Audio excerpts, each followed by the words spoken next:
আসসালামু আলাইকুম আমার প্রিয় আপু এবং ভাইয়ারা, আপনারা সবাই কেমন আছেন? আশা করি আল্লাহর রহমতে আপনারা সবাই ভালো আছেন। আমিও আপনাদের দোয়া এবং ভালোবাসায় আল্লাহ তাআলার অশেষ রহমতে বেশ ভালো আছি। প্রতিদিনের মতো চলে আসলাম নতুন আরেকটি ভিডিও নিয়ে। তো আজকে আমি একটা রেসিপি শেয়ার করব, আর এই রেসিপিটা হলো ব্রয়লার মোরগের চিকেন ফ্রাই। তো ব্রয়লার মোরগ যারা খান না তারাও আমার এই রেসিপিটা শেয়ার যেটা করেছি এটা দেখলে আপনারাও অনায়াসে খেতে পারবেন। ভিডিওর শুরুতে বলে দিচ্ছি, আপনারা যারা আমার ভিডিওটি দেখতেছেন প্লিজ একটা লাইক দিয়ে আমার ভিডিওটা কন্টিনিউ করে রাখবেন, আর ভিডিওটা না টেনে ফুল ভিডিও দেখবেন। খুবই ছোট্ট একটা ভিডিও দিয়েছি। আর আমি আজকের এই যে মুরগির মাংসটা ফ্রাই করতেছি এটাতে আমি হলুদের গুঁড়া, মরিচের গুঁড়া, ধনিয়ার গুঁড়া, লবণ দিয়ে 15 মিনিটের মতো ম্যারিনেট করে রেখে দিয়েছিলাম। তারপরে আমি ফ্রাই প্যানে তেল দিয়ে মাছ ভাজার মতো সুন্দর করে ভেজে নিচ্ছি। তো ভিডিওটা আমি রাতের বেলা করেছিলাম। আমি এখনও গ্রামে রয়েছি, আপনাদেরকে বলে আসছিলাম যে আমি গ্রামে যাচ্ছি, বাড়িতে যাচ্ছি। তো এখনও আমি বাড়ি থেকে বাসায় যাই নাই, সেজন্য আমার ভিডিও এটা করে রাখা ছিল। এটা আজকে আমি আপনাদের কাছে শেয়ার করলাম। তো আপনাদের যদি ভালো লাগে তাইলে আমার আজকের ভিডিওটা আপনারা দেখে কমেন্ট করে জানাবেন। আর নতুন নতুন যে আপুরা আমার ভিডিওটি দেখতেছেন প্লিজ আপনারা একটা সাবস্ক্রাইব করে দিবেন, আর সাবস্ক্রাইব করার পর পাশে থাকা বেল আইকনে ক্লিক করে দিবেন। তাহলে আমি ভিডিও ছাড়ার সাথে সাথে নোটিফিকেশন চলে যাবে, আপনারা আমার ভিডিওটি দেখতে পারবেন। তো আমি মুরগির মাংসটা রান্না করার জন্য দিয়ে দিলাম তেলের গরম যে তেলের মধ্যে আমি মাংসগুলো ভাজছিলাম সেই তেলে আমি দারচিনি, এলাচি, লং, তেজপাতা দিয়ে তারপরে আমি পেঁয়াজ 2 কাপের মতো পেঁয়াজ দিয়েছি, আর দিয়ে দিয়েছি চা চামচের 1.5 চামচ আদা বাটা, 1.5 চামচ রসুন বাটা দিয়ে আমি 1/2 কাপ পরিমাণ পানি দিয়েছি। দিয়ে মরিচের গুঁড়া, হলুদের গুঁড়া, জিরার গুঁড়া, ধনিয়ার গুঁড়া আর মুরগির মাংসের মশলাটা অ্যাড করে নিয়ে ভালো করে মশলাটা কষিয়ে নিচ্ছি।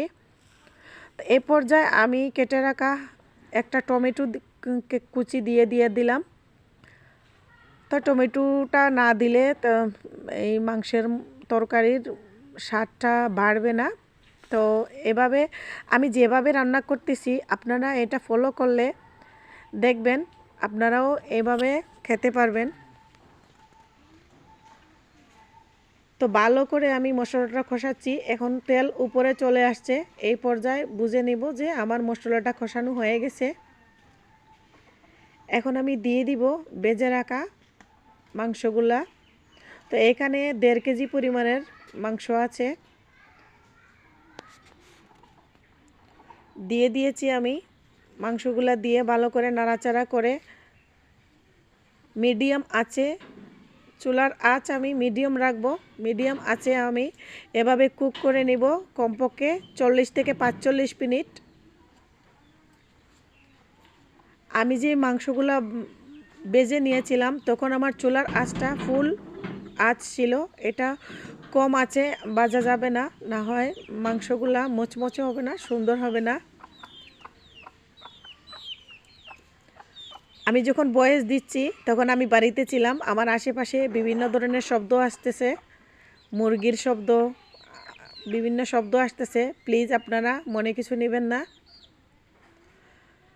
তো আমার মাংসটা কষানো হয়ে গেছে অলরেডি। তো দেখতে পাচ্ছেন আমি পরিমাণ মতো পানি দিয়েছি, দিয়ে ঢাকনা দিয়ে রেখে দিলাম। কিছুক্ষণ পর পর আমি নাড়াচাড়া করে দিচ্ছি আর দেখতেছি যে আমার তরকারিটা কোন পর্যায়ে আছে।